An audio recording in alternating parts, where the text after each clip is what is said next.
Whitmer please continue? Thank you, Mr. President. You must be kind of embarrassed right now. Your floor leader doesn't know the rules, and your leader doesn't even want his name on this bill. Well, I got a simple question. Why are we here today? You know, we're here today on an issue that's not about unions. It's about people. And you know what I find striking in the way that everyone talks about this bill? You never talk about people.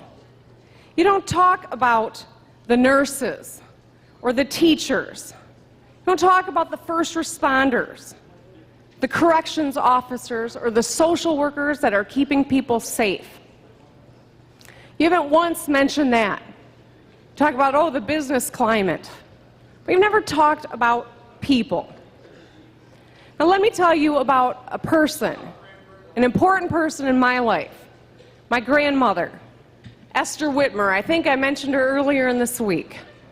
She's turning 99 next week, and she started her career off as a teacher. Now, I'm going to tell you something about teachers. No one goes into the profession because they think it's lucrative. People who go into the profession of teaching, and it is a profession, do it because they love kids.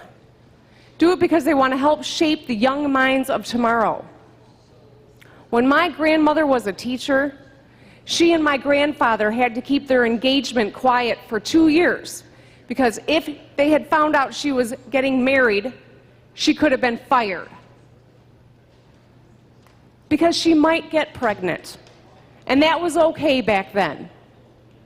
My 99-year-old grandma tells that story about how it was the teachers and the movement of labor in this country, why we have the right to be married and have a particular job, why we are protected when we have a child and have maternity benefits. This is about people. This isn't about unions and labor. This is about the people of our state. And do you want to make them second-class citizens? We made a commitment when we were sworn into office that we would put the best interests of our working families, our seniors, our children ahead of those of special interest billionaires who often want their way and are willing to flex their political and financial muscle to get it.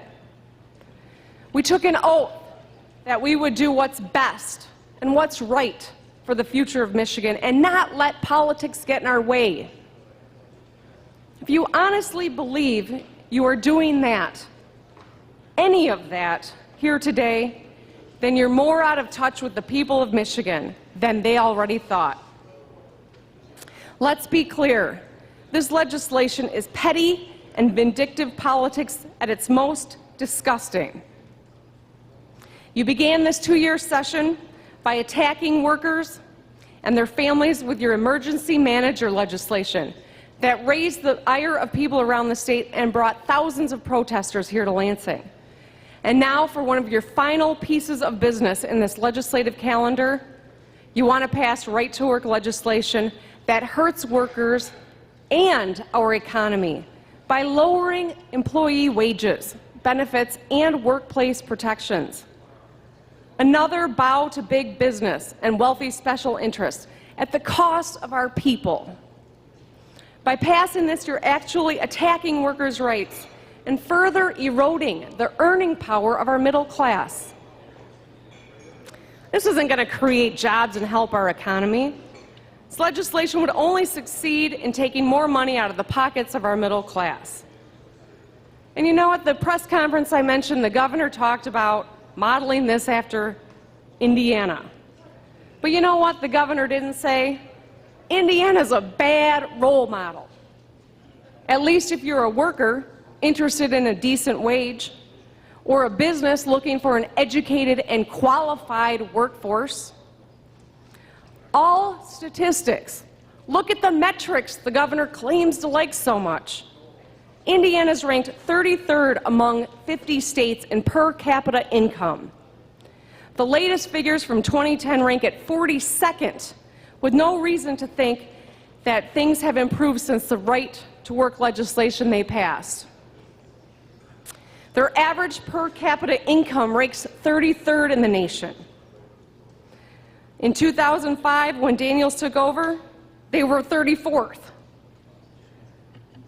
There's statistic after statistic after statistic that our tough nerd didn't bother to check out. And it makes me ask, good God, is this Governor Snyder's vision for Michigan? More people on welfare, workers making less money, and unemployment higher? There's absolutely no reason we should follow Indiana into their assaults on employment unless we want to follow them into economic obscurity.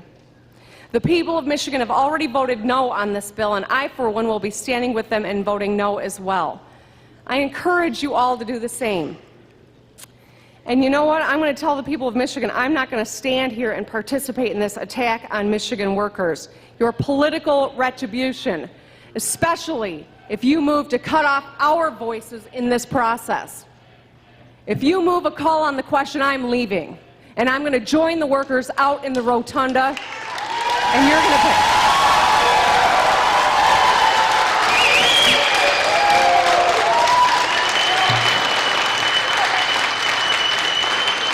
My apologies, Senator Whitmer. Please continue. Thank you, and I ask my comments be recorded in the Journal as my no vote explanation.